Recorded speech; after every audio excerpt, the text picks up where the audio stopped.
My name is Lydia, and in this episode I take you with me on my first ever solo hike along the breathtaking Pekoe Trail in Sri Lanka. I spend 2 days walking through Sri Lankan tea estates, overgrown mountain trails, and discovering what to do when there's no toilets around. I hope you enjoy watching. It's 5:30 in the morning. I have decided to walk some of the Pekoe Trail. I'm going to be doing some solo walking. This is supposed to be the most scenic part of the Pekoe Trail, so I'm really looking forward to it. The Pekoe Trail was opened in 2023, carving a path through the Sri Lankan hill country and old tea estates. It offers almost 300 kilometres of easy hiking and is split into 22 stages. The scenery is stunning and the trails are quiet, as it is largely unheard of at the moment. The idea is that it will eventually encourage sustainable travel and bring economic opportunity to rural Sri Lankan communities. The first village I passed through was St. Catherine's, a tea plantation workers' village where all of the surrounding land is used to grow vegetables. From here I continued briefly through eucalyptus forest, then through abandoned tea trails and down the other side of the mountain. So it was really quite overgrown on that section, and now we're just going to zigzag down the mountain, and it is so quiet. It is absolutely amazing. I haven't seen anyone else. It feels really remote, and it is just very nice. Despite the remoteness, I felt very safe. I was mesmerised by the beauty of the landscape and the small villages I passed through. I was loving every second and felt extremely grateful to be exploring again. Hello! Hi!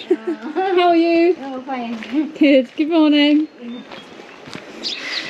I'm just walking through this small village. It's so nice. I mean, not only is it beautiful, but everyone is very friendly, and I just really love it. It's just really warms the heart a bit, and it just puts a smile on your face. Oh, I've got a little friend here now. Hello. Hello. If you come here, but there's so many strays, it's crazy.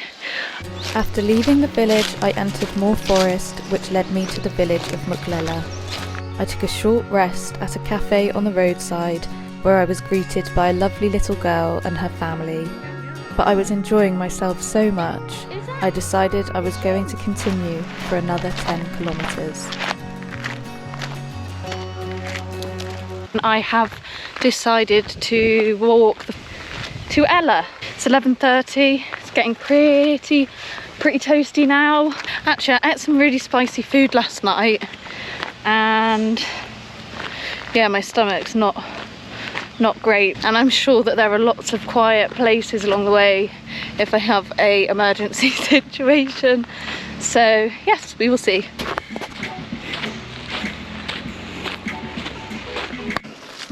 So the bad news is my stomach is not okay, and I've had to go to the toilet twice on the trail. Well, not on the trail, but next to the trail. Luckily it's very quiet, so I've been able to find somewhere discreet to go. But the good news is there's just so many butterflies and so many birds, and just everything about it is amazing.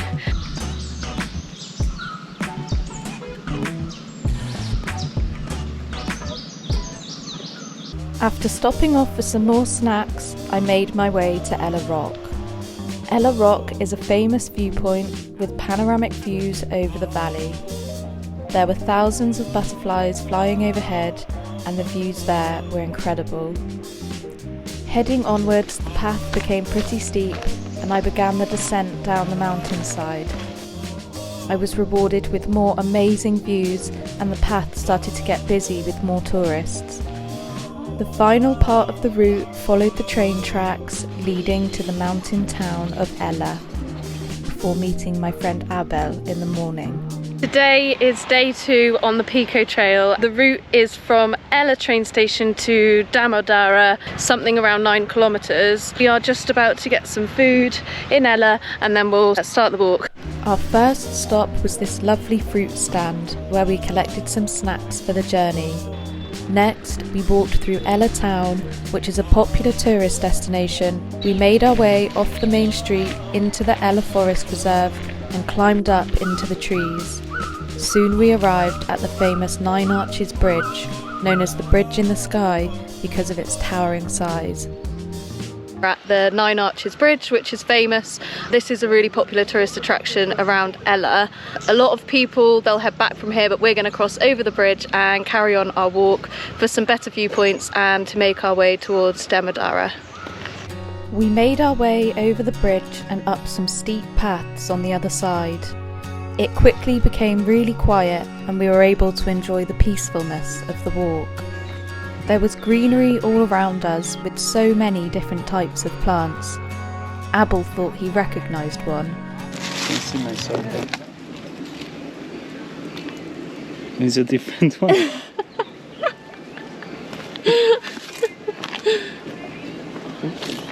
Next we passed more agricultural terraces, rice paddies and impressive termite mounds.